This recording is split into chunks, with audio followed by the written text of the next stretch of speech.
All right. Hello to everyone who has joined us so far. My name is Madison Jones. I am currently serving on the board of directors. I have the pleasure to be serving as president at the moment. Moved into this role 1 year ago to take over for Paul Rogers. Paul Rogers is with us this evening. We also have the rest of our board with us, with the exception of one member, Kelsey, who won't be able to join us this evening.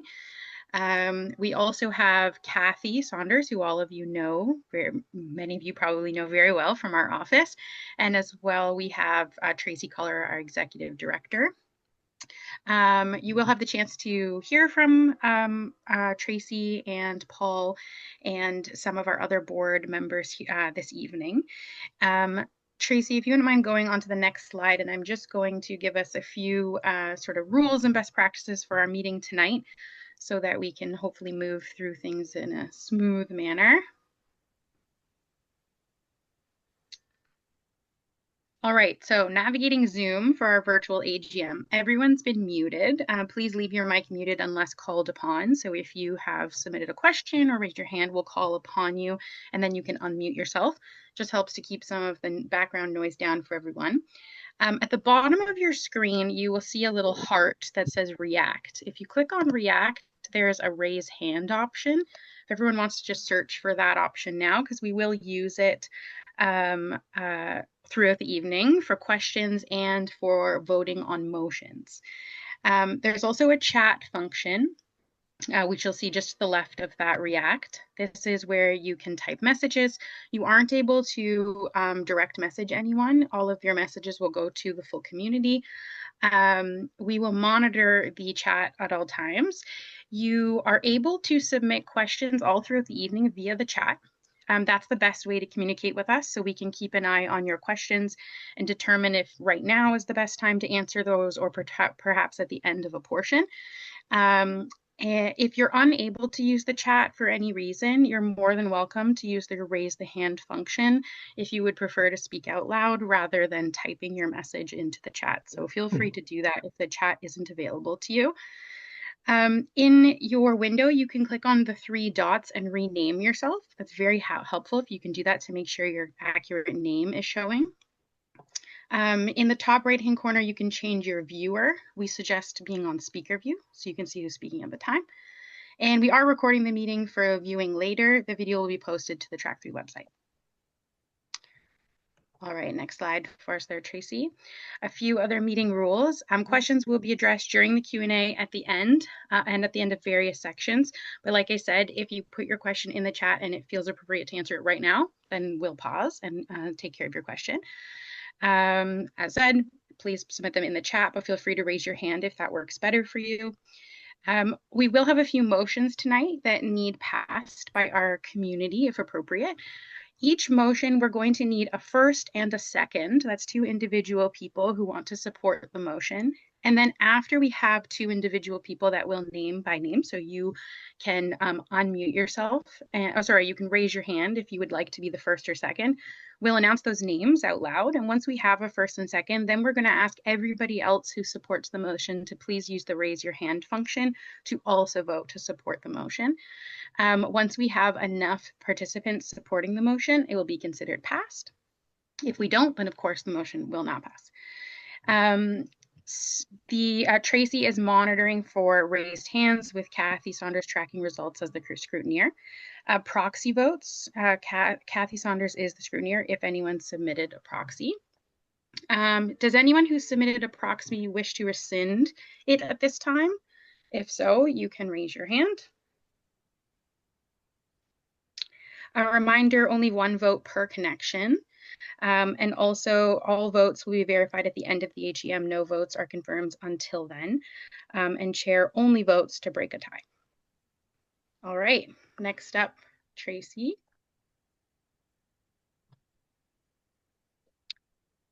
All right, we're gonna officially get started. So at 6:40, just changed on my computer, at 6:40 p.m. on Tuesday, October 28th, I now declare the 2025 annual general meeting for the Ontario Track3 Adaptive Sports Association in session. All right, the appointment of secretary. For the purpose of this meeting, Alexander Wilkes has been appointed secretary. He's been serving as secretary on our board for some time now. The minutes will be made available on the Track3 website following our meeting. And moving on to this next slide, I'm going to call on Alexander Wilkes to please present this for us. Thank you, Madison. Notice of meeting was duly emailed to all members in accordance with the bylaws by no later than October 7th, 2025. As per Section 4 of the bylaws, the voting member must be of legal age of the majority. The person has made an application for membership. The person is an employee, director, officer, or life member of the association. By board decision or specification, volunteers, one member of a student's family or committee members can be members without application. The above specification is confirmed so that we can ascertain who will have standing to vote at the AGM. For the purposes of this virtual meeting, we will take attendance based on your registered name on Zoom.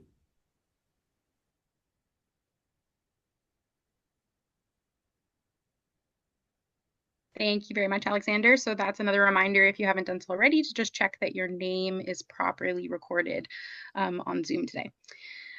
So proof of notice calling the meeting has been duly filed, and a copy of the notice will be kept by the secretary with the records of this meeting. I now declare the meeting regularly called and properly constituted for the transaction of business.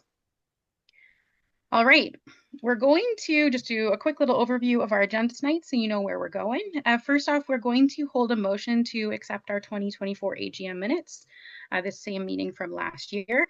Those minutes were shared with the membership with your invitation to attend this meeting, so you can look back in your email to see those minutes once again. Then we're going to move on to Alita, who's our current board treasurer, who's going to present a treasurer report for us. And we have a few motion regarding our auditors to hold there. Then president's remarks, that's myself. I'll just give a few minutes, I'll take a few minutes of your time. Then we'll pass off to Paul Rogers, who's going to speak towards our Building Futures capital project, something that has been a large topic of our time and attention recently. Then we'll pass off to Tracy, our executive director, who's going to give a report on our past year and where we intend to take the organization going forward.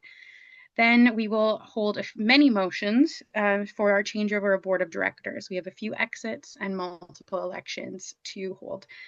Lastly, we will hold any final questions, anything we didn't address throughout the evening, and we also have any new business. So all of our membership, we ask you to please speak up, to raise your hand, to participate in the chat. And if you have any new concerns that we don't address this evening, please hold them till the end, and we'll have new business, and we'll have time for you to speak up, and we can hold conversation. All right, so first up is our motion to accept our minutes from our 2024 AGM. These minutes were also, like I mentioned, were shared with you during your meeting invitation for this event. The motion is that the minutes for the Ontario Track3 Adaptive Sports Association AGM held on October 25th, 2024 be accepted by the membership. So now I'm looking for a member to please first this motion. You can do this by raising your hand. All right, we have Chris Rain. Thank you so much, very much, Chris Rain. And now we need a second. So we're looking for a second member who would like to support the motion to accept our 2024 minutes. We have Mary Feely. Thank you so much, Mary. All right, so now, Mary, you can lower your hand. That's something I'll have to remind, and we're gonna have our first practice here. So now we're gonna ask our entire membership who also supports this motion to accept our 2024 AGM minutes to raise your hand. So this is everyone in the meeting who would like to support this motion. If you don't support the motion, you just simply leave your hand down.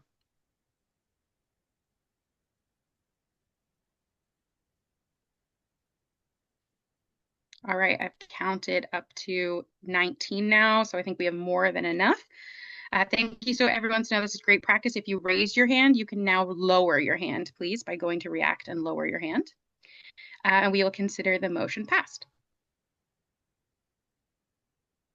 All right, moving on, I'm going to pass off to Alita. She's our current board treasurer who's going to report, she's going to share the treasurer's report with us. Thanks, Alita.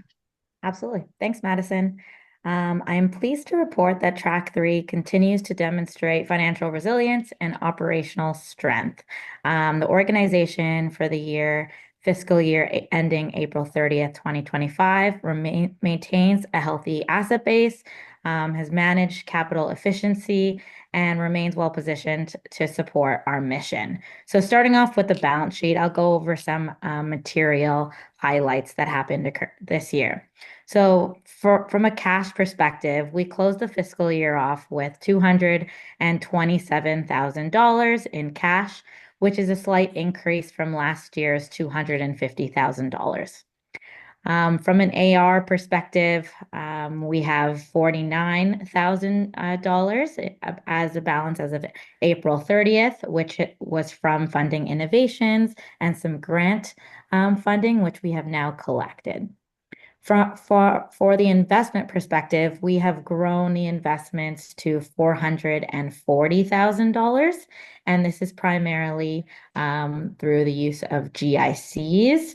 So this is our continued strategy reflects additional income for the organization and supports our capital reserve for the Craigleith facility.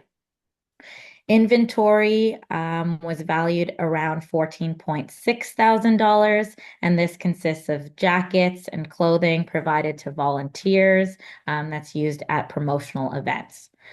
Prepaid expenses of $19,700. It mainly represents rent and insurance. These are routine and not material for further discussion. From a capital assets perspective, we've increased our capital assets to around $174,000, up from $162,000 last year. This reflects new equipment purchases that the organization has made, as well as the capitalized expenses related to ongoing building projects. From a liabilities perspective, there is an accounts payable and accrued liabilities of $35,000 as of April 30th, 2025. This included audit fees, rent, as well as bonus payments. And then there's deferred contributions and deferred capital contributions of $29,400 and $138,200 respectively, which represents unspent grant funds reserved for future expenses, as well as donations that are restricted for capital assets purchases. The reason, and this is what we did last year, we've established these line items to provide transparency regarding the specific use of funds, distinguishing between operational and capital purposes. So overall, the internally restricted reserves we have set out is $420,000, which is dedicated specifically to the Craigleith capital project. And then we have an unrestricted net assets of $305,000. Moving on to the statement of revenues and expenses. So key revenue highlights is donations in kind. So this represents the ski lift tickets for our participants. So it's a substantial increase from last year. But this is just, we had support for partner ski organizations that donate the ski passes. And then from a corporate fundraising and foundations perspective, Track3 generated $151,000 throughout the year. So it is a little bit lower than last year's funds. However, it still represents a significant source of income. And it was balanced out by the grant revenue that we received in the fiscal year of $121,000. This was notably due to a big push of grant applications that the board has and the team has made. We've really been successful with it. So this includes grants from Honda, Country of Simcoe, the Toronto District School Board, Canadian Jumpstart Program, to name a few. We've also had a few events throughout the year and generated around $86,000 of income. And this was a slight decrease to previous year, but again, still a good way to generate some revenue and also great for brand awareness as well. We do generate student fees of around $61,000, and this was increased significantly from last year. And this is as a result of a modest inflation adjustment, as well as an increase of our participants in all the Track3 programming. We still receive a good base of income from individual fundraising of $37,000, a healthy contribution from our community, as well as finally interest income of around 26K that was generated throughout the year, reflecting the interest earned from the GIC investments, as I discussed earlier. The expenditure highlights that the program operating costs did increase, and this was due to expanded programming, staff salary adjustments, facility maintenance, marketing, and building project expenses. And this was in line with the increase for the ski organizations as a result of our increased participant base. Further, administration, amortization, insurance, fundraising, this also increased, but it was in line with the organizational growth and activity. So overall, our net expenditures did exceed our revenue by around $42,000 for the year.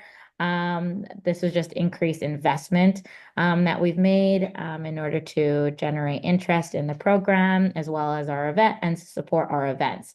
The organization overall still remains financially sound with significant reserves and no material concerns. That's all for me. I think there was a couple of questions. Yeah, Leah, you have one question here from Glenn. He says, can someone please speak to the large year-over-year variations, specifically page 7, in fundraising, revenue, program, operating costs, and administrative costs? You spoke a little bit to the growth of our program, but if you wouldn't mind. Yeah, I think honestly, a lot of it had to do with fundraising, and then also a lot had to do with facility maintenance and then ski equipment maintenance. That was pretty high this year compared to last year. I think this year there was a lot of equipment that actually needed, and I think there's someone can help me out here too, Tracy, if you want to speak to, because we specifically dug into this. Some of the sit skis needed to be fixed up because I think they needed to be fixed up once every 3 years. So that's why some of the expenses were higher than previous years.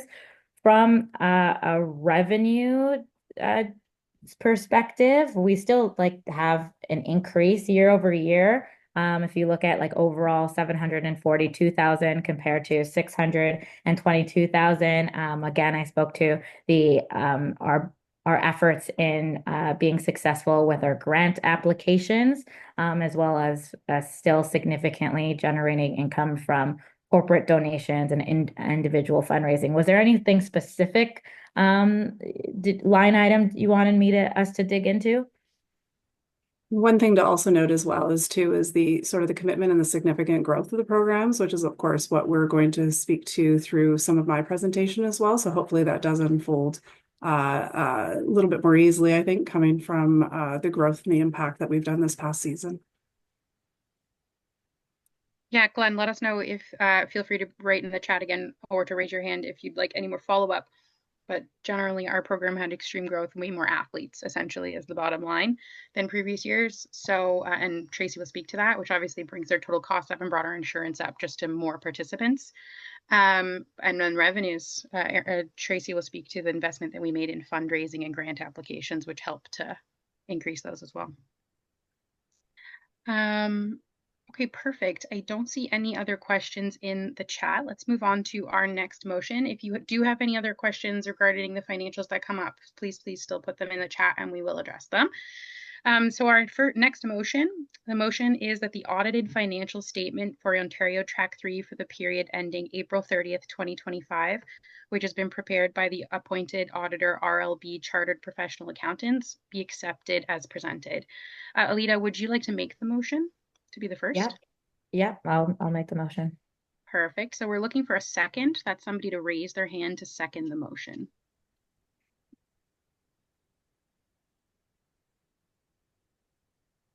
I see Brad Sutton, I believe.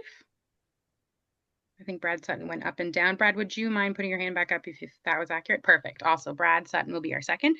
Now we're asking our full membership to please raise your hand if you would like to support the motion.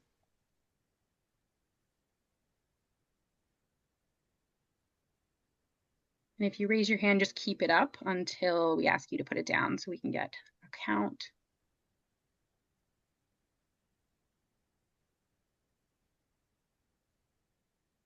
All right, I've got well over 20, so it's almost all participants. Perfect. So everyone can now lower their hands, please, and we will consider the motion passed. We have one more financial motion here for us. The motion is that RLB Chartered Professional Accountants be appointed auditors of Ontario Track 3 for the 2025-2026 fiscal year, ending April 30th, 2026. So we're looking to request approval to use the same chartered professional accountants to do our audit again next year. Would someone like to raise their hand? I see JF. JF will be our first. And we're looking for a second. I saw Ted Larkin will be our second. So now, similar to before, we are asking our entire membership to please raise your hand if you would like to support the motion to appoint RLB as our auditors once again next year.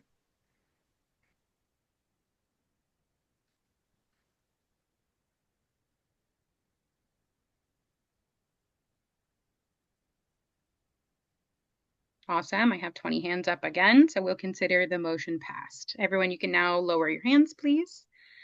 And again, if during any of our motions, if you have any questions or concerns, you're more than welcome to, again, please put them in the chat and we'll address them. Alita, thank you so much for doing that for us and for all of your work this past year to keep up with our financials and present them to us each month. It's an important part of what we do, so thank you. All right, next up is me, Madison. I'm going to just take a few minutes of your time to give a sort of general overview on what our goals as the board of directors have been for the last year and what they continue to be. First of all, our mission for the organization, we updated this mission a few years ago. Our current mission is to change lives by serving young athletes, their families, and the broader community with empowering, adaptive sports experiences. We altered this a few years ago by removing the word snow sport experiences or winter sport experiences because we expanded our programming to offer some summer programming as well, which Tracy will speak to this evening. Ted, I see your hand up. Did you have something now, or is that just left up from the last? Oh no, I see the panic. Tracy will speak to some of our expanded programming when we get to her session, but we've been able to offer some summer programming to our athletes as well. The board generally uses two strategic pillars to guide us throughout the year. Those are grow our impact and build our capability. Tracy, if you wouldn't mind going to the next slide. Grow our impact, our first pillar. What this really means is to have a greater impact on our athletes and entire community, their families, our volunteers, everyone that is affected by the work that we do. And some general ways that we focus on this is by expanding our programming, offering more programming, more types of programs in more locations to serve more people. Improving our accessibility at our current programs by improving the accessibility that already exists, but also by adding additional programming that's more accessible, by serving more young athletes. So this is the actual number of children that are in our programs, and also by improving our volunteer experience to hopefully improve the impact that we have on many of you who are volunteers here this evening. Tracy's going to speak to lots of ways that we have done that throughout this past year. And then build our capability. This is our second pillar. What this means is to prepare the organization to be able to do those things that I just listed, to be prepared to have that greater impact. And some of the main ways that we focused on this past year is to have a team that's ready for growth. This means our volunteers, increasing our number of volunteers and the capability of those volunteers through training, but also through our team in the office, through our staffing structure. Obviously funding, we need money to do all of this, and Tracy's going to speak to how we have really worked on this format this past year. by developing relationships, working with Tracy. I have to really give her a pat on the back, has done an absolutely incredible job at developing stronger relationships with our ski hills, our host hills this past year. And we're really seeing the success of that, them offering us more opportunities, using their own money to improve the accessibility at our hills, inviting us back after taking a break from their locations, offering additional days with free lift tickets. So Tracy's done an absolutely phenomenal job at improving our relationship with our actual host hills. And also, I hope that some of you here tonight have felt this, but also with our program directors. Tracy has really taken the time to have a one-on-one relationship with many of you, get to know you better, and make sure that you feel like your voice is heard by somebody. And so Tracy, thank you so much for all of that work that you've done. But we've also continued to develop our relationships with other charities, other not-for-profits. Tracy will speak to this a little bit more, and with some of our other sources of funding. So we build our capability by developing those relationships. Also improving our efficiency through technology. This is something we just really started working on as a board specifically to get GovernWell set up so that our board feels more organized and efficient in its work. And also through our Building Futures Capital project. This is something that I'm sure many of you have heard of before, and I'm going to pass off to Paul in just a minute to speak to.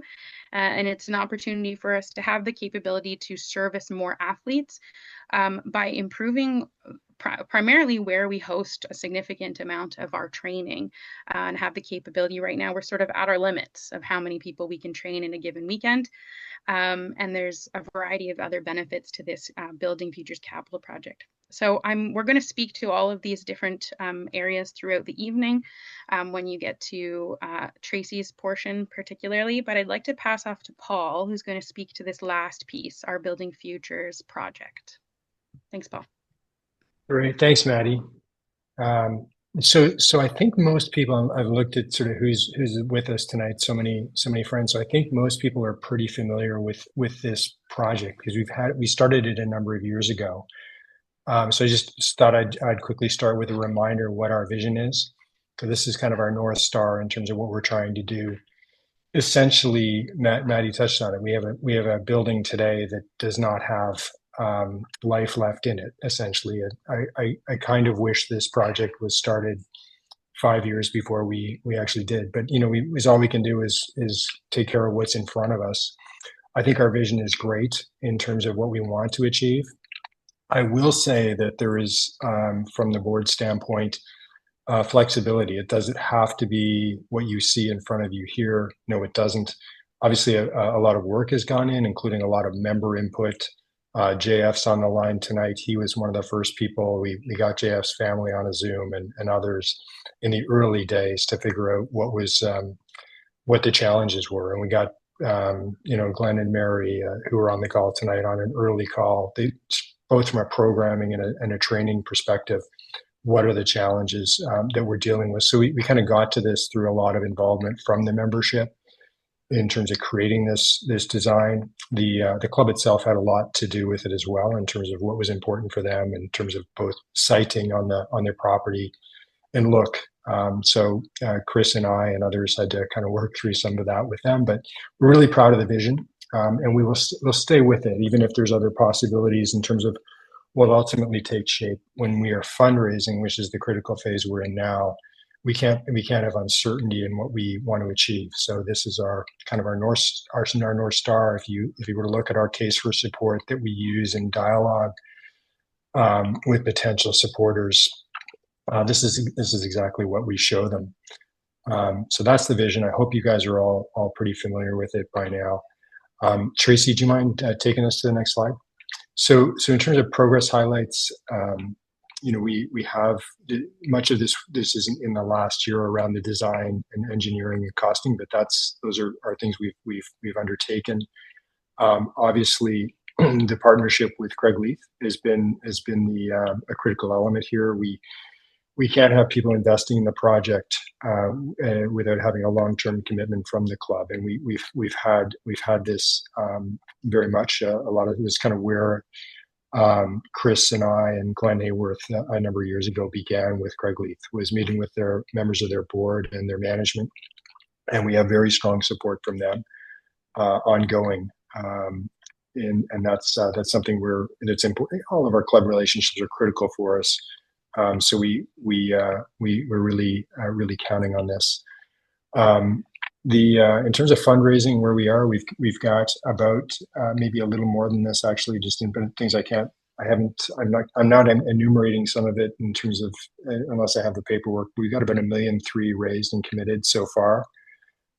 We do have I'm calling it a robust pipeline. If you're into fundraising, and Tracy and I are really in it on this project, there's never enough. But we do have a good pipeline of both near term, medium term, ongoing.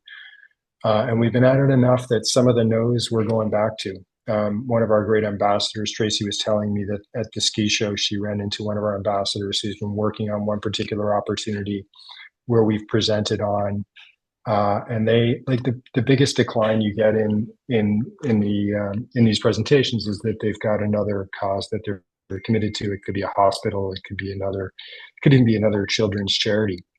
So that's what you hear more often than not. So it's not that they don't have the ability and belief and connection into what we're doing, but they're really determined around what they're working on. So we do have opportunities in the pipeline where we're circling back. I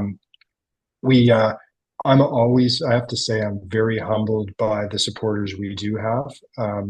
On this page, we're noting, and Tracy has this later, but Adam Haggerty from our board has been very instrumental in building the relationship with RBC Foundation. And we've announced a $100,000 grant from the RBC Foundation. And it's what I love about this is not only that we got it, but RBC is kind of living up to its name as kind of a leading company in Canada. And what you find is that large corporates do not do a lot of capital support.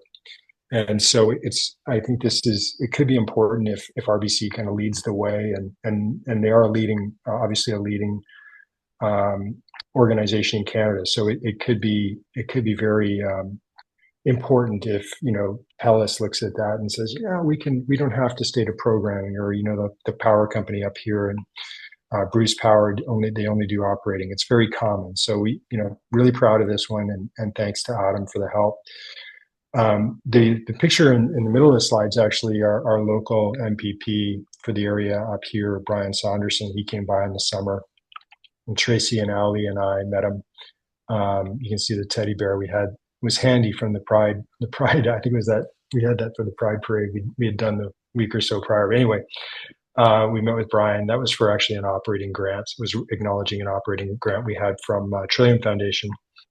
And you guys might have heard me say before, we do have some funding sources, including Trillium or Infrastructure Ontario, that we have to hit at the right time in terms of having a committed date for when the building can happen. So that's where we are in terms of progress. I've just got one more slide. Tracy, do you mind taking me to the next one? So we dialogue with Craig Leaf, which I've mentioned. The support of management and the board and the membership there is strong. We're always trying to make it even more so. We have a great relationship with Chris has introduced us a number of years ago to the Craig Leaf Cares Foundation, and Drew Abbott, who's a champion of that. And so we've gotten some support there. We've got a couple of individual members that have made significant commitments to the project, but we know we can do more. So that's really in a lot of ways, the people at Craig Leaf are part of the team is a way to think about it. The project itself is going through a bit of a transition in terms of composition. It's really important that the Track3 board has hands and really has control of this project. It's a very big thing for our charity to do. So I'm really delighted that two nominees for the board tonight, Catherine and Ted, will be joining our committee, and they'll be really the link that we have to the board and the governance structure of Track3 in the future. And I hope it's good that I hope it's good that some of us, although we're not continuing on the board, Chris and I are going to join previous board alumni Fayez and Glenn and stay very involved in the project. And that's our approach going forward. I guess I would just finish with and thank you to Catherine and Ted for stepping up. This is it's a marathon, obviously. I've been on the board for 6 years, and I've spent a good amount of time on this project, and it's there's a lot to it. So we are always asking for members to continue to help. If you or people in your network are interested in supporting this, get in touch with Tracy or myself or Chris, Catherine, Ted, Fayez, any one of us, and we will be happy to talk to you and to talk to anyone you think is worthy of a conversation. I've made this pitch many times. You guys have probably heard it, but I can assure you of a professional handling of any opportunities that are brought forward.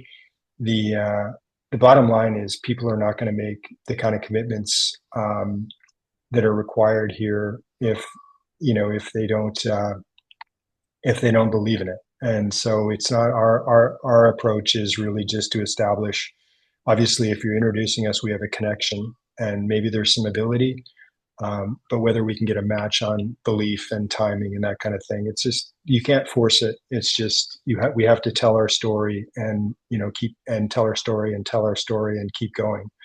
It's really a persistence game. It's probably, you could pick an analogy to what some of our athletes might do through a season, right? You have to have Glenn Clark thinking about a lesson plan that takes somebody from here to, brainstorming it and staying with it and getting to, the top of Little John to do a parallel turn. It's hard work. And so if anyone has an interest and thinks they can add value or knows somebody or has an idea, always happy to have your call and your help. This more people pulling on the rope is always going to be better. And frankly, I'll just tell you that if anyone's really keen, we have great resources. You've all seen our videos and probably our case for support and different things, but there's a chance to kind of learn some things here too, in terms of, fundraising is hard, but it's also pretty fun and there's a skill to it. And so if you got some time and you want to learn something, Ted and Chris and Tracy, we've been through the, kind of a training, if you will. It's really, really informative. So I think I've taken my time and I'll stop there. Happy to take any questions, through the chat or later in the discussion. Thanks, Madison. No problem. Thank you so much, Paul. We do have a question from Wes Palmer in the chat. His question is, what is the budget for the building? Oh, good. That's a great question, Wes. Our costing. Sorry, Paul. We are running just a few minutes behind. Okay. Yeah. So just the quick answer is it's somewhere between $3 and $4 million. It depends on what the ultimate solution looks like. We do have costing. We started at 3.25, and a subsequent costing took it up closer to 4. We don't think that we need to spend that much, though. There's kind of the creativity of the approach and pulling in some in-kind partners and possibly some different solutions. So basically the idea, Wes, is spend as little as possible to achieve what we need to achieve. That's the mindset we have. That's how we're going about it. Thanks for the question. Great. Thank you so much, Paul, for that and for all of the work that you've been doing on this massive project. I'll pass off to Tracy now, our Executive Director. Thank you so much, Tracy. Excellent. Thanks so much, Maddie, and thanks so much, Paul, for presenting that. That's fantastic. I appreciate everybody joining in and tuning in tonight from wherever you are. As we can see, a lot of us, through a lot of the Rumble and social media and the marketing, we've had significant growth between 2024 and 2025. between myself and the office team and the board, we've been very strategic as far as a lot of decisions going, moving forward as we continue to grow in the right direction for Track3. So I'll touch on a few of these things. This is just a snapshot as far as, our impact areas and where we are. Some of our members don't really understand sort of the vastness of our organization, and really geographically how we're impacting this province for adaptive sports. And again, snapshot as far as 18 programs. We've already grown that just in the last even few months. And then still standing strong at about 11 to 12 host hills through the province as well. Some of the key achievements that we've been working towards and have achieved this past year. Our expansion of the programs has been absolutely incredible. We served just over 144 kids and youth this past year. We had welcomed 55 new families into our organization. A lot of hard work went into this, from Barry doing the equipment maintenance and getting the students set up and getting all the equipment out to our programs as well. So this actually increased us to a 37% growth from previous year. Our level 1 weekend, I worked very closely with Glenn and the course conductor committee just to, ensure that we had the ability and the capability to grow that, because we did invest through grants like OTF and hired staff that we needed to for the recruitment efforts that we did in the off season. Which turned into quite a number for us. We actually had 51 new graduated level 1 instructors and 77 new assistants to support us in the 2025 season. That impacted a 36% growth. For any of you that were there at level 1 weekend, you can obviously attest to it. It was a very, very busy portable that weekend, but we're very proud of it. And again, the course conductors, thank you so much to all of you for leading that. And managing that growth and the way that you did. Overall, we saw 357 registered volunteers for Track3, again, 37% growth for that community. Launching our programs. We've done a great job as far as working, I think as Maddie said, as far as working with the leadership at each club that we are partnered with, and expanding sort of beyond our community that we have. Previous year, we had a pilot program through Alpine. We had through the lead of Brenda and actually Paul. We've since then actually grown into its own program. And I've been working very closely with the leadership team and some of their membership as well to grow that program this past season. So I'm happy to share that is a very strong program moving ahead. We had about 9 athletes in a rotating day. It was actually a new opportunity for us to test certain opportunities of programs for the kids. So this was an alternating week, and we've got some great feedback coming out of the surveys this past season as well. Beaver Valley as well, we saw some, we actually had the pilot program the year before, and we actually solidified and kicked off the Saturday program, plus the half-day program for Beaver Valley. That saw some great success. And of course, large program like Craigleith, we introduced Sunday half-day program as well. Again, seeing some great success and having some great feedback from our program directors as far as any areas of improvement for the coming season. Glen Eden was an amazing season for it. Previous years, a while ago, we actually did have sit skis at this program. We have now since reintroduced this to our Wednesday program. And it's done very, very well this year. We actually were able to bring in 2 individuals into the Wednesday program that are now operating out of the sit ski program. So we'll continue to grow with that. And I'm actually going to speak a little bit later in the presentation about the work that we did with Glen Eden on that program as well. We hosted our 2nd annual camp day, which was a great success. Last year we did Craigleith. This year we decided to partner with Hockley Valley. They had done an exceptional job with some really big growth coming out of that program, led by Ken Clune, program director, and their team over at Hockley. So this was actually funded by Unity for Autism. We received some significant funding for them, and this was sort of part of their initiative and how they wanted some of the funding spent. So we actually saw 7 athletes experience that program.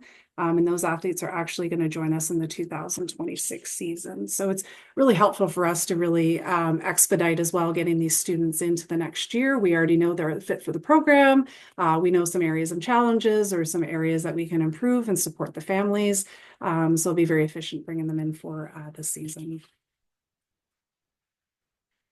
A couple things I want to recognize some excellence. Some of you may be aware, but we did purchase a trailer this past season. We invested in some of our efficiency. We had feedback a lot from some of the community as far as, having Barry. We have one individual that's really running the show in our office. That's contracted out, Barry Allen. He's been extraordinary in getting all of our equipment to all of our clubs throughout the province. It's not easy for him, certainly within the season, being pulled in lots of different directions. So between, presenting to the board and having this idea of bringing in a trailer was the right opportunity for us as we continue to grow in the program. So we have actually since purchased the trailer, and I'm happy to share, and I am going to give thanks to this corporate donor. But as we've improved our corporate sponsorship, we've actually been able to pay for this trailer, and it's actually getting a fresh new look. So it's actually going to a printer tomorrow. And it's going to get a fresh new look for the season. So it'll be geared up and ready to go for 2026 and taking our equipment where it needs to go. I do want to give a special shout out, as I mentioned, with the growth of Glen Eden. They have been superior to work with as far as really wanting to help accessibility and inclusion within our programs, and supporting our organization and charity in the way that they do. They surprised us, as you can see in this picture, with a ramp that they implemented into the back of this club that we are operating out of, which has been really efficient for those two students that are coming in and out. More than just those two students, it actually seems to be a new entry point for the program as it stands. Volunteer contributions, the volunteers within the organization are superior. I can't, till I'm blue in the face, I'll continue to say it. I want to give a heartfelt thank you to all the volunteers that I've been fortunate enough to work with directly, whether I've seen you at the clubs, whether you've been at recruitment events supporting our team, whether you've been supporting within the office. You've done an extraordinary job, and we couldn't execute and do what we do without you. That goes without saying. So as I said earlier, over 350 instructors were registered. We worked closely with 20 program directors, including 4 assistant PDs across the province within our programs. We have an amazing 28 active course conductors who I work with sort of early on in the season. We have our course conductor training coming up early in December. I work closely with Glenn Clark and some of the team there as well. And then superior to that would be the technical committee as well. The technical committee does a great job as far as just learning within the off season, as far as new, adaptive ways and training materials and things like that to educate the course conductors, while help bringing in that next generation of level 1 instructors for our new season. So thank you to that core group of trainers. We do appreciate all the work that you do. As well, on top of not just the staff, but we actually have 2 additional committees that we work with. Between events, programs, it gets very busy within the office. So we lean on some volunteers as well. And there's a core community that helps us within the office to execute, either just bringing in fresh ideas, bringing your support that you do, and expanding sort of your commitment within the organization. I want to do a really big shout out, and I hope that they're on the call. Unfortunately, I'm running these meetings, so I'm not able to see, but a shout out to Karis. Karis has been working with us for just over a year now, I believe. She's been running the marketing and events. If you've seen any of our social media, that's been spearheaded by her. She is leading and executing on our marketing and social media initiatives and campaigns, and we've seen some great growth. We've had some great donor feedback as well. Funders are really impressed with just sort of the output that Track3 has been doing. Even hearing from our sister affiliate of London Track3, we've heard from them as far as if we can only do half of what Track3 is doing, we'd be in far better position. So big shout out to Karis. We really appreciate your volunteer time and doing what you do to raise our brand awareness.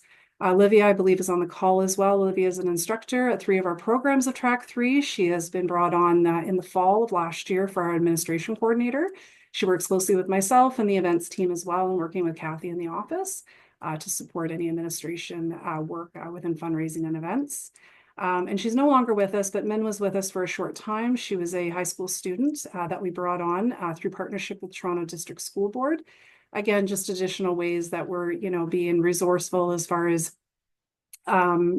supporting our community and stuff, and growing within our office and such to get the support that we need to do to execute in all the ways that we do. So she was with us full time for approximately about 12 weeks, actually, and she's done an exceptional job. And some of her work is actually going to unfold at Level 1 weekend with some new guidelines and manuals that she's developed alongside with Ali. I saw something pop up. Maddie, is there a chance to answer any questions if there was something?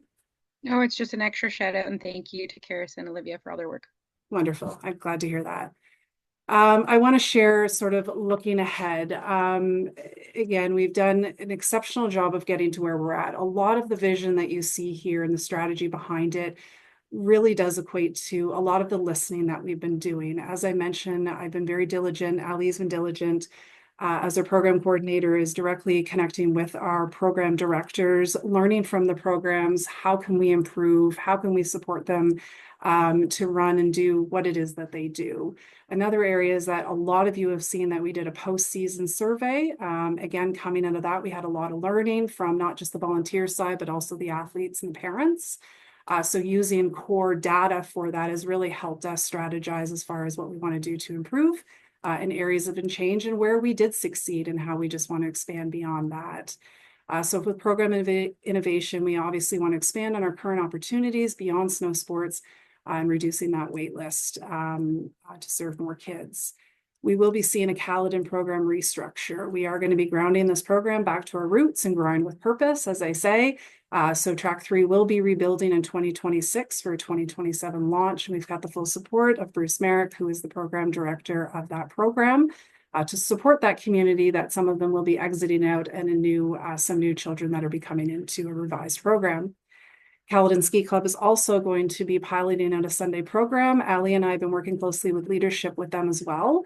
Some of you may be aware, but CADS has exited out of the Caledon Ski Club and they've moved over to Mansfield, and that gave us an opportunity to book that call with their team. The board fully supported what we want to do, so we're going to try an additional program and expand beyond our Friday program with Caledon this season. Glen Eden, again, if you've been on social media, you've probably seen a lot of the Adventure for Everybody. This is a new program that we did launch. I've been working with their leadership since earlier this year. They really wanted to help Track3 expand beyond snow sports, and they have the grounds to do that and the means to do that. So I'm going to speak a little bit to that in the presentation a few slides later, but working closely with in partnership with Conservation Home to work together on that.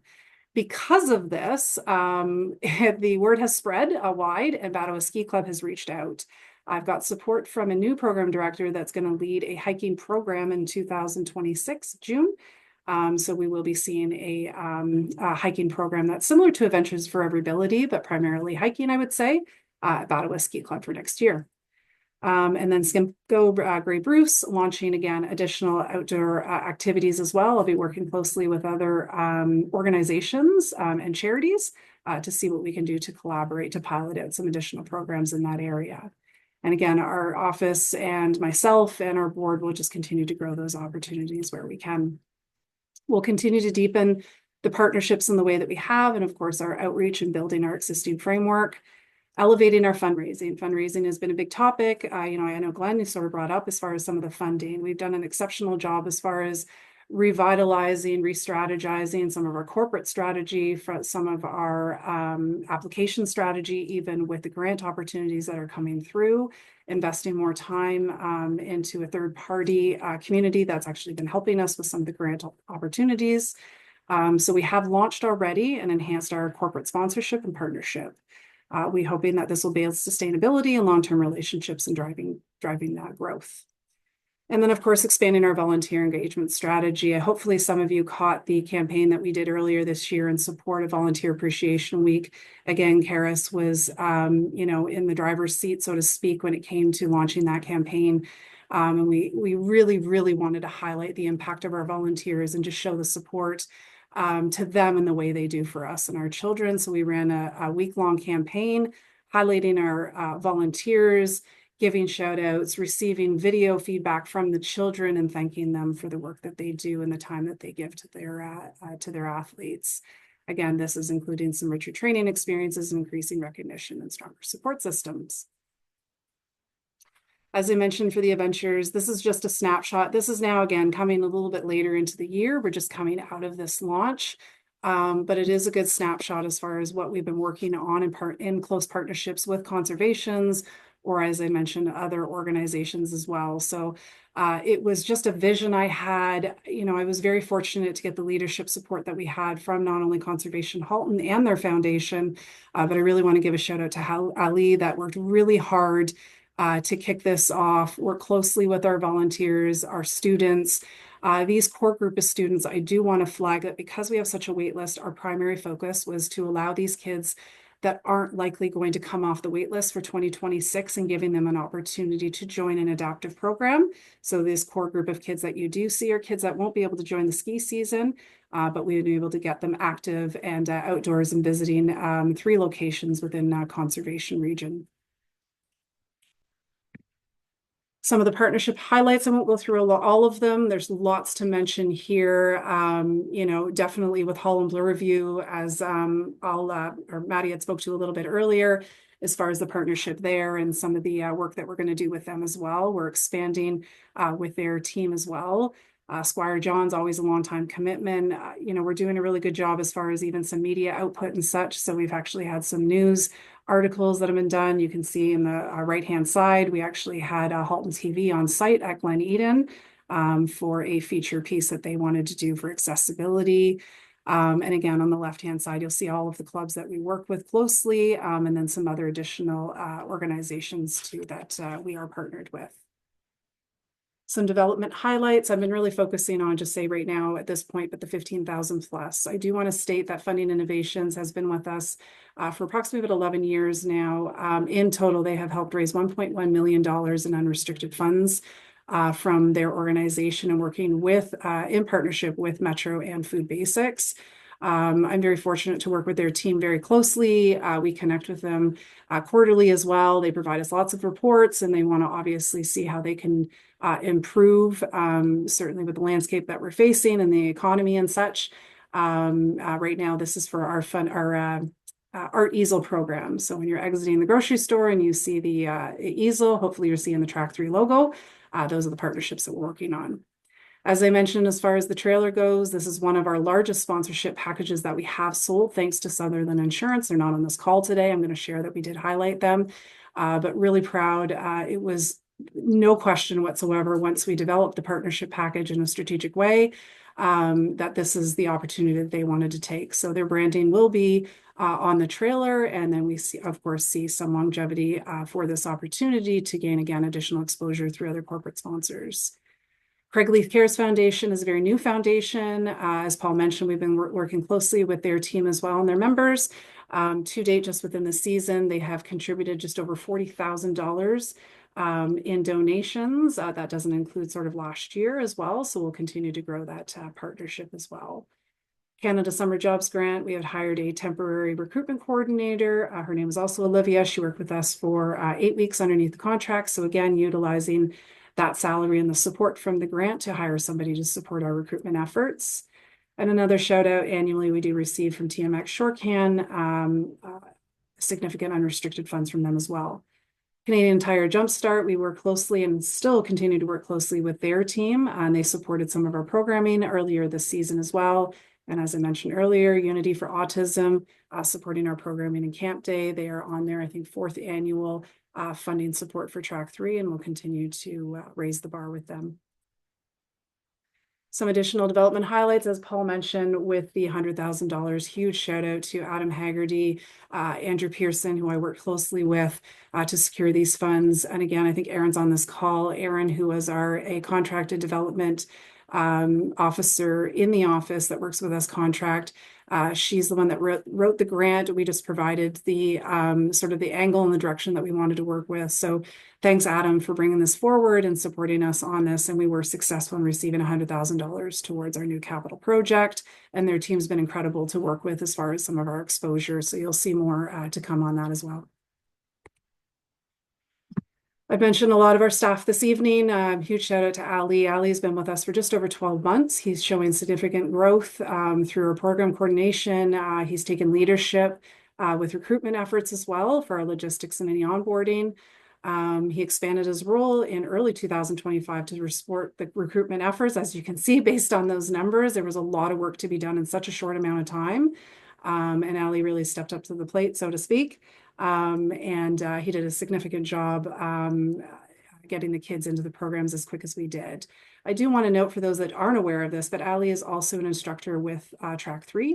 He and his family, they supported 3 of our active programs.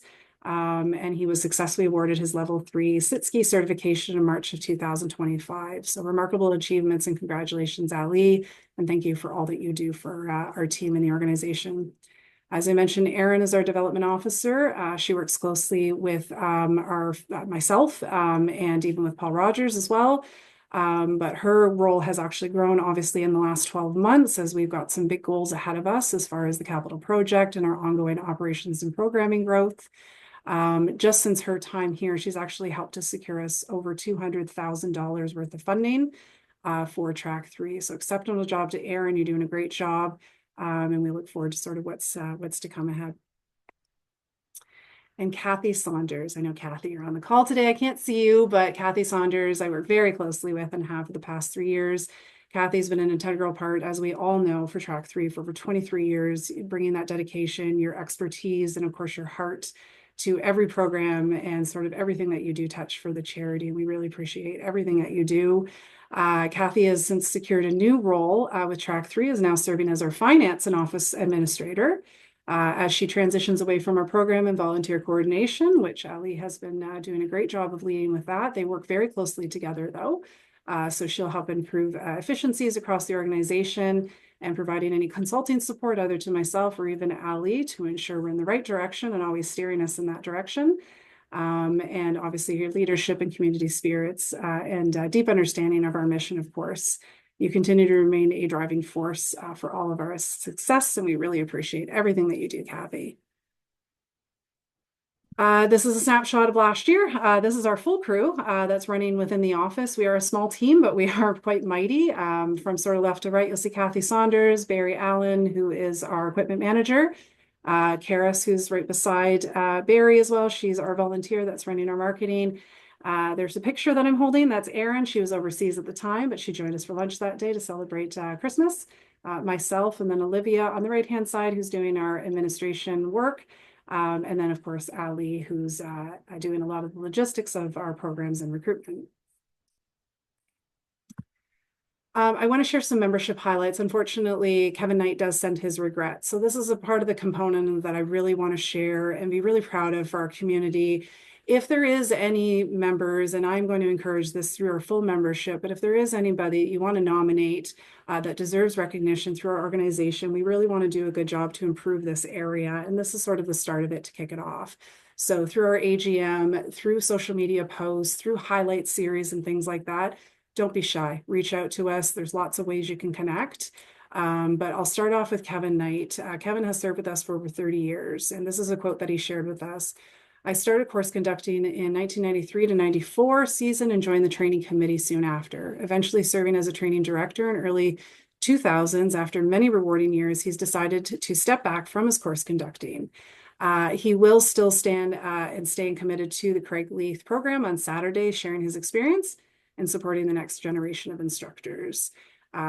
He's been a huge part of, Track3 has been a huge part of his life, and I'm proud to have contributed to its incredible community. So unfortunately, Kevin's not here. I did reach out to him. I spoke to him earlier today, and he knows that we were doing a special shout out for him. Plus, we've got a spotlight series for him on social media too. So thank you for Kevin for everything that you've done, and we look forward to seeing you this season. Stephen Hayes, I know, Stephen, you jumped on the call. Hopefully you're here now. I did reach out to him to join today. Stephen has been with us for 26 years. His steady leadership, kindness, and commitment have touched countless lives and helped shape Track3 into an inclusive, empowering community we all know and love. From weekends at Pine Ridge way back to Mount St. Louis Moonstone to welcoming his family into the Track3 fold, the Hayes family has built a legacy and continues to inspire. We are grateful for everything Steve has given to the students, families, and fellow volunteers. Thank you, Steve, for being a true champion of adaptive sports. So huge shout out to Steve, who's on the call today. Thank you for all your commitment. He is retiring his hat, taking a step back and to spend some time with his family. So thanks so much to Steve. And of course, Jack, hopefully I can keep my emotions in order here, but as we all know, we've lost a dear member of our organization just this past July. For those that haven't seen it, we will be hosting a celebration of life in collaboration with Blue Mountain. The QR code is here, so grab your phones. If you haven't registered, please do. We likely are going to somewhat sell out or reach capacity. We are under restrictions for capacity just because of fire codes and things like that. So if you haven't registered, please do click the scan the QR code now, get yourself registered. Will be this Saturday from 1 o'clock. It will be casual, it'll be exactly the way that Jack would have wanted it. We'll have some light snacks and refreshments. You'll hear from some of the family, you'll hear from some of the community members and close friends. And really, it's just a chance to engage, talk stories about Jack, and you know, how you met him and things like that. So we'd love to have you join us. But Jack was an exemplary member of our organization, and we hope we do him justice. The family is flying in as well to be with us for this event. So again, a toast to Jack, and hopefully we'll see some of you on Saturday. And last but not least, we have an event announcement, Friends and Family Snow Day. We do have a date. There it is, Friday, February 20th, 2026. We moved it a little bit back this year, or forward this year. So please join us. Right now, we're just doing pre-registered for your interest. So visit our events page and join us. And for anybody that's actually talking to possible volunteers that want to join us, we are going to host another, it's not on the slide, but we are going to host an additional information session on November 20th. So if you have anybody that has questions about volunteering with us, or you just want to learn a little bit more about it, we are going to be hosting that session virtually on Thursday, November 20th. And those are my pieces. Over to you, Madison. Is there any other questions that somebody might have for me? Thank you so much, Tracy, for all of that. There's nothing in the chat yet, but please, if you have any questions for Tracy, please enter them in the chat, or you can save them for the end. Tracy, thank you so much for putting that together. As everyone can see how comprehensive that was, it is the tiniest little snapshot of the work that Tracy's been doing for us all year. She really is working so hard every day for the organization, along with the amazing team that she's been building. So a huge thank you to Tracy. Like we are so grateful to have you. And I think I can speak for many people, but I don't have to. If you'd like to say anything, you're more than welcome to say that we've felt the impact of your presence this past year in particular in the organization, literally in the organizational ability of the organization, how and in the growth of our programs. And like I said earlier in the evening, in developing our relationships with each other and with our host hills and with new contacts as well. So thank you so much for everything you've done. And also just, I really appreciate Tracy taking the time to mention those really impactful members of our community. Kathy, I hope you saw how many hearts and claps and smiles came up when your name was mentioned. You've been with us for so long, and really are the heart and soul to many people who've been with us for a long time of the organization. And to Steve and Kevin and to Jack. I know that when I joined the organization 20 or so years ago as a teenager, they were there, and Kevin was one of my course conductors. Jack was the heart and soul, and still is in lots of ways, of the Craig Leith program, will continue to be. So it feels really impactful to have mentioned all those names who've been with us for so long, and really speaks to the strength of our community and family that we've built. So thank you very much, Tracy, for taking the time to do that. Our last major portion of the evening before we'll move on to just some questions and discussion is for the changeover in our board of directors. So here you'll see our current board of directors. We have 9 members. The first 4 names are unfortunately ending their second term with us this evening: Paul Rogers, Chris Rain, Alexander Wilkes, Kelsey Bennett. We have 3 members, myself, Richard, and Adam, who still have time remaining on our current term. And we have 2 members, Maggie and Alita, who are standing for re-election for their second term this evening. If you'll move on to the next slide, Tracy. So we have those 4 members who are exiting our board this evening, and we have 4 new nominees hoping to join our board this evening, standing for election: Catherine, Ted, Victoria, and Jeff. I will speak to each of them a little bit individually as we get to their votes, but I can say that the current board of directors, as well as the nominations committee that we have within our board, feels very confident in these 4 nominees, that they will work professionally and passionately for the organization to help continue to move us in the right direction, and to ensure that we have the ability to provide, as we always say, safety, fun, and learning in that order, but to provide a safe, fun, and educational atmosphere for more athletes. Tracy, if you'll move to the next slide. These are our 4 exiting board members: Paul, Chris, Alexander, and Kelsey. They're all very engaged in our on-hill community, so many of you may know them. All of these members have done 2 terms with us, so have been with us for 5 to 6 years. Paul was our president of the board for many years. He's served as for the last year as the past president to support me in this transition. Paul, it goes without saying how much you've done for the board. I know everyone has felt it, and for the entire organization, and I know that you will continue to do as a volunteer, as an instructor, as a Sitski instructor, as a course conductor in our Building Futures project, and continuing also just personally to support Tracy and I behind the scenes. Your impact is immeasurable. Chris and Alexander have both served as secretaries on our board over the last few years, an incredibly important part of our role, and also served as to provide legal advice on the board as needed. Chris is also a parent of the program, has a child who's been in the program, so I'm also gets to experience the impact of what we do from that side as well. Alexander had the privilege of volunteering with you at Craigley Sundays, and he's recently become a Sitski instructor and helped us to get Sitskis on the Craigley Sunday program this past winter for the first time in a long time. And we really couldn't have done it without Alexander. We only had 2 certified Sitski instructors who wanted to do that on the Craigley Sunday program. So without him, we couldn't have offered that programming this winter. And Kelsey put in an enormous amount of work. All 4 of these board members were with us during the COVID years. Kelsey put in a huge amount of work into our safety planning to help us to get back onto the hill and to make sure that we were doing it in a safe and professional and comfortable way for everyone.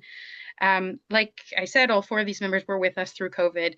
We had a very bare bones staff. Kathy is going to know when I say that means just her for a large portion of the COVID time. And this board of directors, including these 4 members, really stepped up when we canceled our 2021 season and only came back for a half season in 2022 due to COVID. All of our families, I'm sure, were heartbroken to have to miss seasons. Our volunteers, I'm sure, very heartbroken as well, but we're able to just take that time off. The board of directors didn't. They kept meeting regularly at all of our standard monthly meetings, continued their subcommittees, and also most of our members stepped up even more to support Kathy in the office, as she was the only staff at the time. And without a program running, it didn't make sense for us to invest in additional staffing. So our volunteer board really stepped up to support Kathy while we didn't have an executive director. And like I said, to prepare for us to have a safe return to Hill during the COVID years.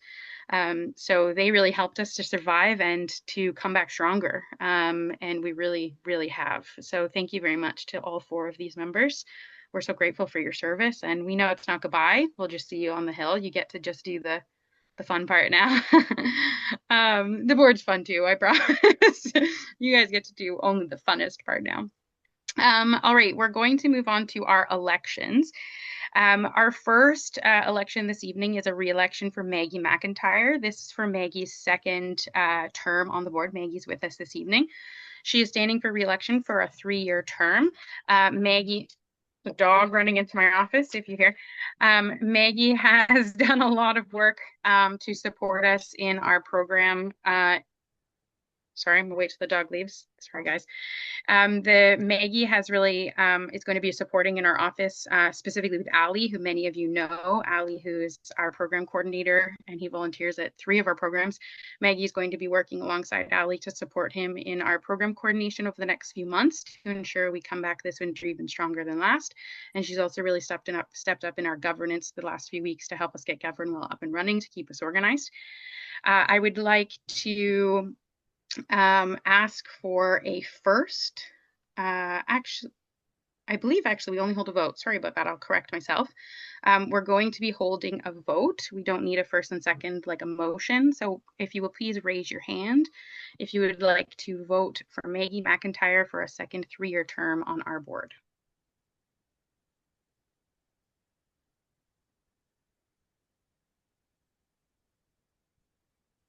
Wonderful. I'm seeing more than enough hands, so thank you very much, Maggie, for continuing with us. Next up, we are moving on to Alida. If you'll move on to that next slide for me, Tracy. Alida is also standing for re-election. This is her second term on the board. We'll be doing one additional year. You heard from Alida earlier this evening. She's our current treasurer. Alida obviously takes care of all of our monthly financial statements presenting to the board and helped us get our audit organized. We are now going to hold a vote. If you haven't already, please put your hand down from the previous vote. And we are now asking for those who support for Alida to join our board for another 1-year term to please raise your hand.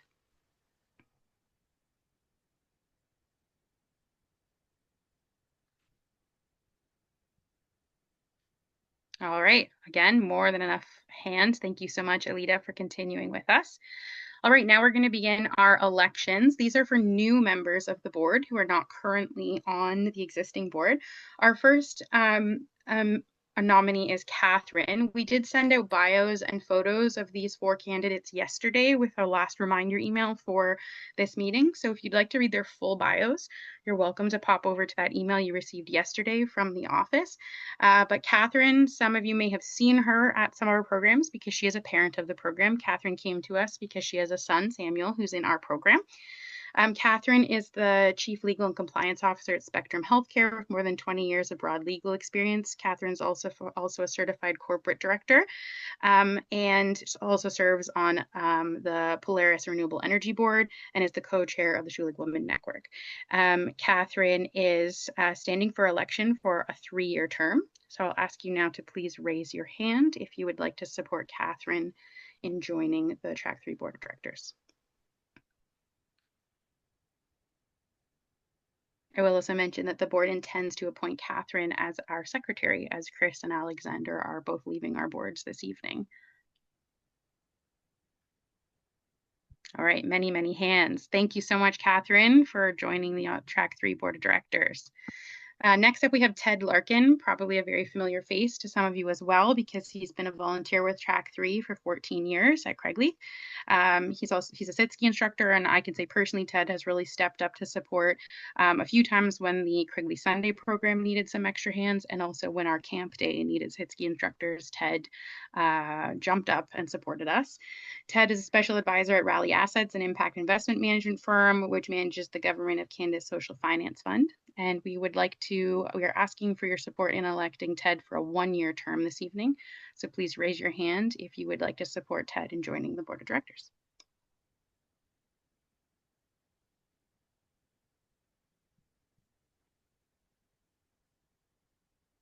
All right, many, many hands once again. Thank you so much, Ted, for joining us. Next, we'll move to Victoria Wilkes. Victoria is a volunteer ski instructor with Track3. I believe last winter was her first season with us. Victoria leads the corporate development team at Moneris in identifying and evaluating acquisition and investment opportunities. She's a CFA charter holder, and Victoria intends to succeed Alida as the board treasurer, as Alida only has 1 year left on her term, and then Victoria will take over in that position. I will now ask everyone to vote if you support Victoria Wilkes in joining the board for a 3-year term.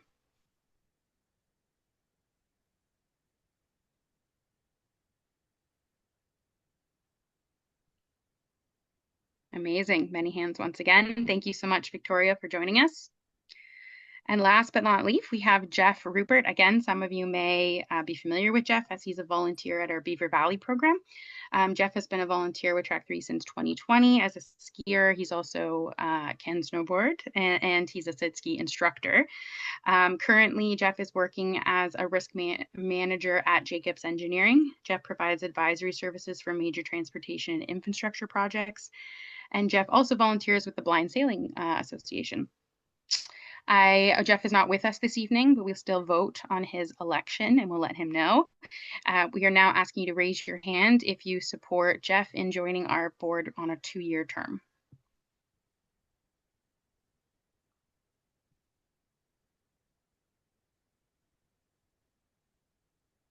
Amazing. Many hands once again. All right, everyone can lower their hands. That completes our re-elections and elections for this evening. So our new board is now formed. Usually we would address any questions that were submitted via email upon registration for this event. I checked with Kathy last night. We hadn't received any.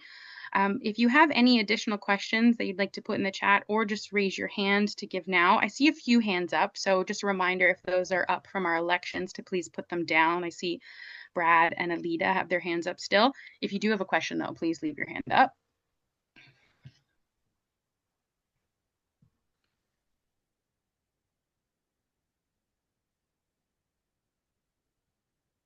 All right. Any questions at all? Feel free. We'd love to hear from anyone. Okay, we'll move on to the next slide, but still, please, if anything comes to mind, please raise your hand or write in the chat. This is a time for any new business. So if any participants have any new businesses they'd like to bring to order, anything that we didn't cover this evening, or if you have any feedback or, like I said, questions from this evening, please feel free to raise your hand or to write your comment in the chats.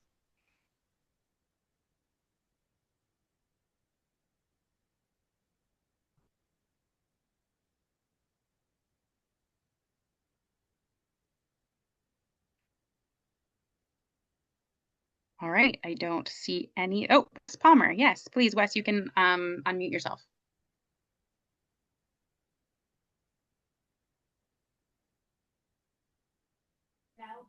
Oh, can you hear me? Yes, yeah, we got you. And now my mind's all frazzled. I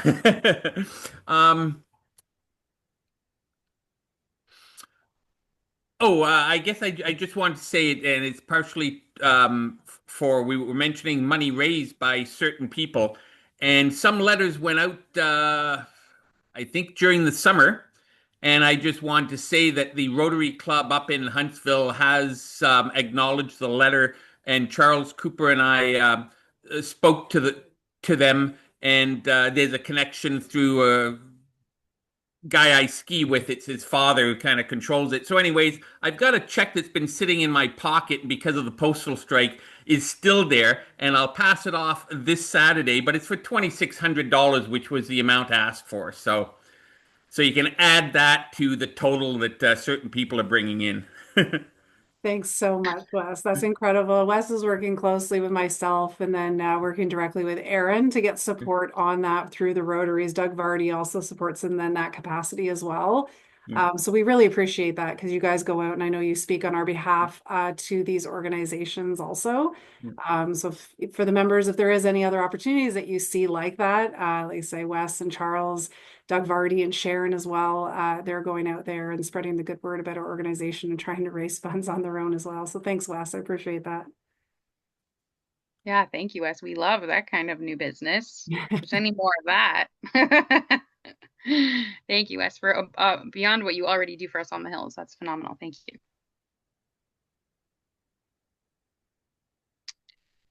All right. If you are chatting, if you are typing in the chat, you're more than welcome. Just raise your hand to let us know that you're writing something. We are going to move to our next slide. I'll talk very slowly in case anyone is hoping to put a hand up or say anything. We've got a couple minutes left. But our last item is our motion to adjourn. Doesn't look like we've got anything else. So look at that. We're a few minutes ahead.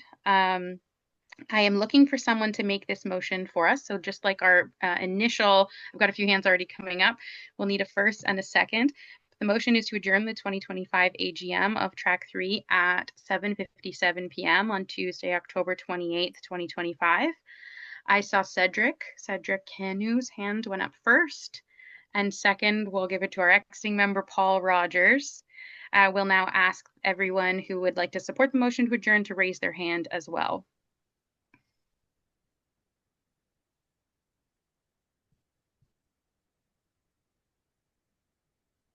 All right, lots of hands up there. So the motion is passed. Our meeting is adjourned just before the Blue Jays game begins. Thank you all so much for attending this evening, and we hope to see you all on the hills if that's where you participate with us, and again next year at this same event. So thank you to all of our speakers tonight, and to everyone. Have a nice evening. Bye-bye. Take care.